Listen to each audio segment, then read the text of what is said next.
Four men emerge onto the frozen streets when they suddenly come across a wooden sign. The sign reads, "Roma, back to India." What they don't know is that someone is watching, someone who spent months preparing for this exact moment, someone who turned a simple piece of wood into a weapon of war. As the first man reaches toward the sign to take it off, 500 grams of explosives tear through the morning silence with devastating force.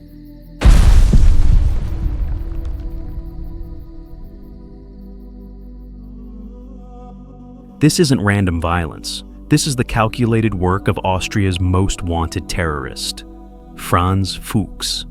The neighbor who smiled and waved, all while secretly terrorizing an entire nation with letter bombs that could arrive at any doorstep, at any moment.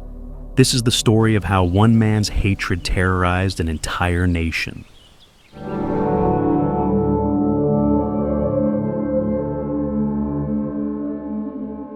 Franz Fuchs was born in 1949 in Grala, a quiet town in southeastern Austria.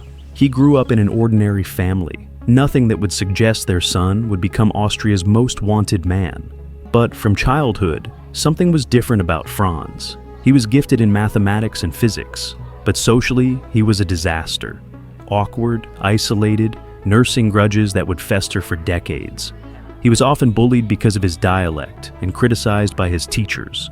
Franz dreamed of becoming a nuclear physicist, but when his request for an increase in his scholarship was rejected, his world collapsed. So he packed his bags and headed to Germany, where he found work in Volkswagen and Daimler-Benz factories.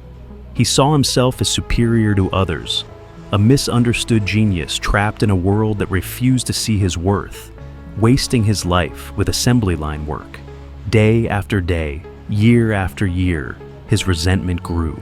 In 1976, Franz attempted to end his life. He spent 2 months in a psychiatric clinic, but instead of getting help, he just got better at hiding his anger. He moved back in with his parents and watched the world change around him. More and more immigrants started arriving in Austria: Turkish workers, Roma families, refugees from the Balkans. Franz saw this as a personal attack on everything he held sacred. It's December 1993. Mayor Helmut Zilk is going through his morning mail when he opens a package that will change his life forever. As he opens the package, an explosion rips through his apartment, severing 2 fingers on one hand. A high-profile victim of a bomb built with chilling precision. The police have no leads, no witnesses, no motive they can understand. They don't realize they're dealing with a letter bomber who's just getting started. Over the next few months, more letter bombs arrive.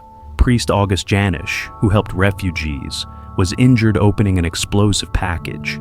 Journalist Silvana Meixner suffered severe injuries to her hands, head, and chest when a letter bomb addressed to her exploded upon opening. Franz is watching everything from his childhood bedroom in his parents' house. He's studying the news coverage, learning how authorities respond, and refining his techniques. These attacks were just practice runs for him. What Franz is really planning will be far more devastating. While police scrambled to understand his methods, Franz was already 3 steps ahead. His letter bombs weren't crude devices thrown together in a garage. They were precision instruments with multiple fail-safes to ensure detonation.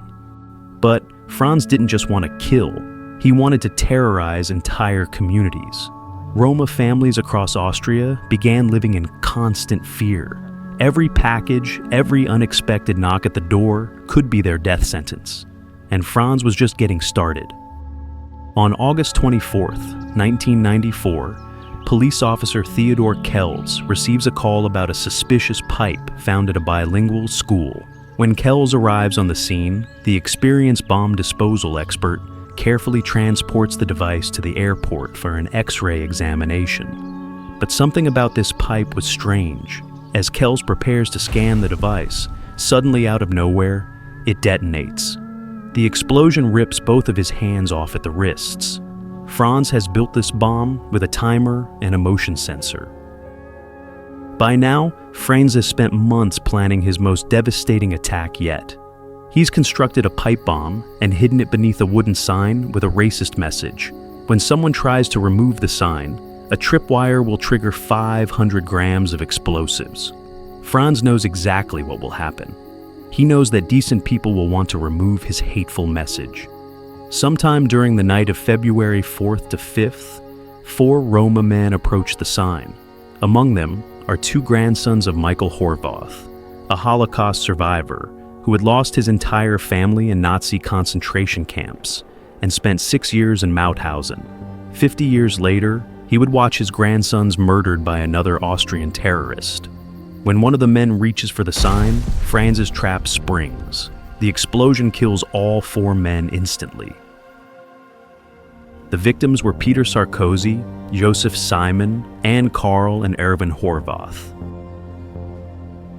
By 1996, Austria was paralyzed by fear. The Franz Fuchs investigation had become the largest manhunt in the country's history. Hundreds of officers, international cooperation, but Franz remained a ghost. Every package became a potential weapon. But Franz's need for recognition was growing.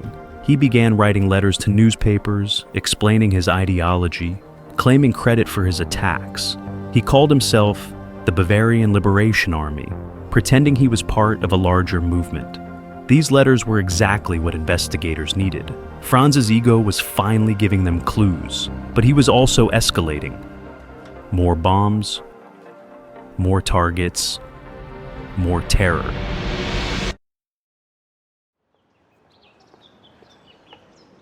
On October 1st, 1997, Franz made a crucial mistake. Franz is sitting in his car when he spots 2 women he believes are surveillance operatives. After 4 years of terrorism, his paranoia has reached a breaking point. He's convinced the authorities are closing in. So, Franz does what he's always done when cornered. He reaches for explosives.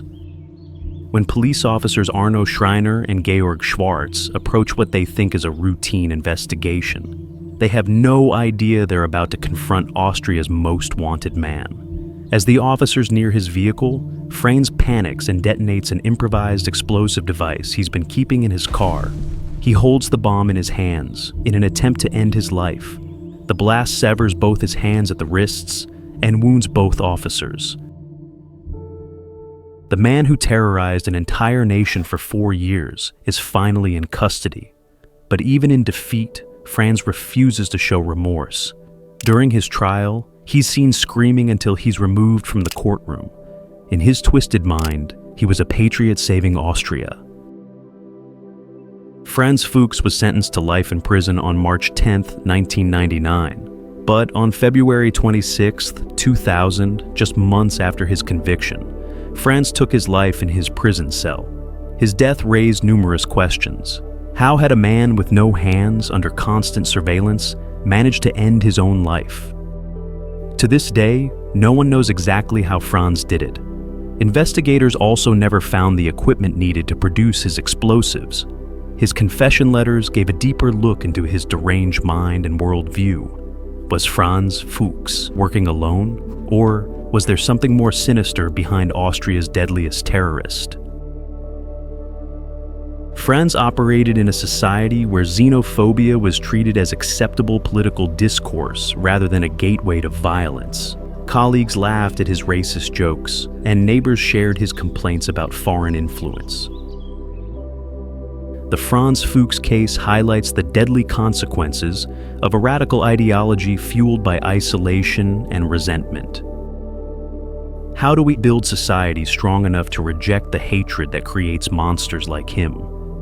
Because if we can't answer those questions, there will be more Franz Fuchses, more violence, more innocent victims, and more nations living in fear of the terrorist next door.